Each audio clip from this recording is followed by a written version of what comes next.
在上一期视频中，我们说到了由于吨位大、性能均衡，退役之后得以散落世界、继续发光发热的美国海军佩里级护卫舰。而在美帝海军阵中，还有一级大批量建造的护卫舰在退役后走向多国海军，这就是佩里级护卫舰的前辈——远洋反潜先锋诺克斯级护卫舰。诺克斯级护卫舰是美国海军20世纪60年代中期建造的，为对付前苏联核潜艇的一型反潜护卫舰。自80年代中期开始逐步退出现役，而在诺克斯级之前，美国海军先后服役了最早安装球匕首声纳的布朗斯坦级护卫舰，配备了 MK-22达人防空导弹系统的布鲁克级护卫舰，以及专注反潜的加西亚级护卫舰。这些护卫舰建造数量并不多，但为后续诺克斯级的诞生打下基础。作为专业的反潜选手，诺克斯级在反潜武器探测上颇为用心，装备了一具 NSTUS-26 舰可主被动声纳和一具 AQS-35 伏独立可变身声纳。后期该级舰还装备了 STU-18 突叶阵声纳。反潜武器上装有一座8连装 MK-16 阿斯洛克反潜导弹发射装置和一座双连装 MK-32 鱼雷发射管。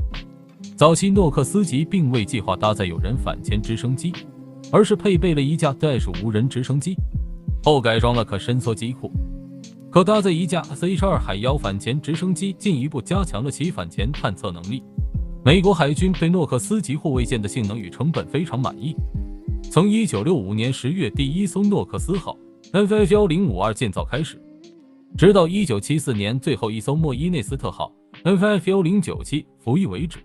共建造46艘诺克斯级护卫舰。但伴随着更先进的佩里级的服役，采用传统高压锅炉蒸汽轮机动力单轴推进的诺克斯级逐渐失宠，加之航速稍慢，同时性能较为偏科。冷战结束后，天下再难逢敌手的美国海军在1994年将偏科反潜的诺克斯级护卫舰一股脑全都退役了。不过由于诺克斯级吨位接近4000吨，加之服役年限较短，以及对于美帝偏科对于其他小国海军也许是满分的现实，因此在退役后转交给多国海军。今天就一起来简单盘点下那些散落世界的退役美国海军诺克斯级护卫舰。作为美帝海军专业退役舰出口盟邦，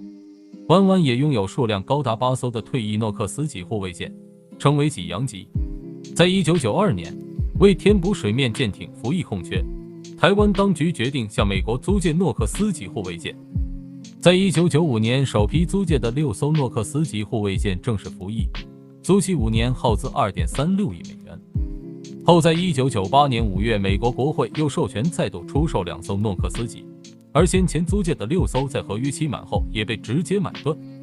济阳级最大的特点是将之前退役的扬字号驱逐舰上的5进3型改装武器设备拆除后安装到了济阳级舰上，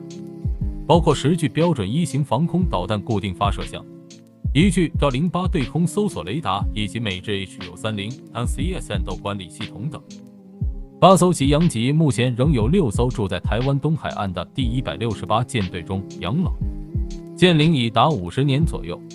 并在今年台海危机中尽显老态龙钟。二战后，泰国海军的建设发展开始沾上了浓厚的美国风格。到了上世纪70至80年代，已经成套接受美国海军训练和作战体系的泰国海军，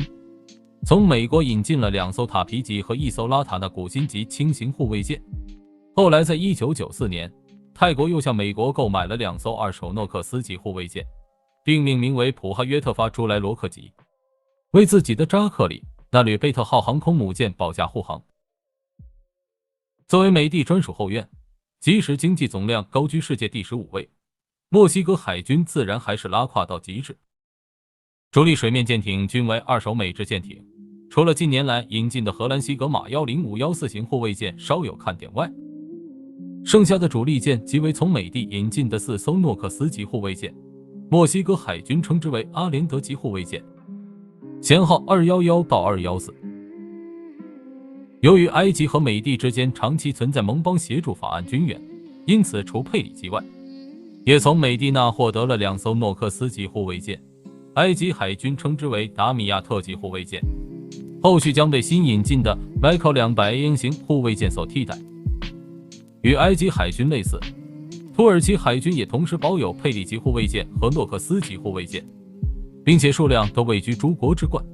土耳其海军共计获得了8艘诺克斯级护卫舰和8艘佩里级护卫舰。作为土耳其海军最大的假想敌，希腊海军素来和土耳其海军在装备上保持高度一致，包括 Mikael 200型护卫舰、209型和214型常规潜艇。其中，希腊海军也获得了3艘诺克斯级护卫舰，称为伊比鲁斯级护卫舰。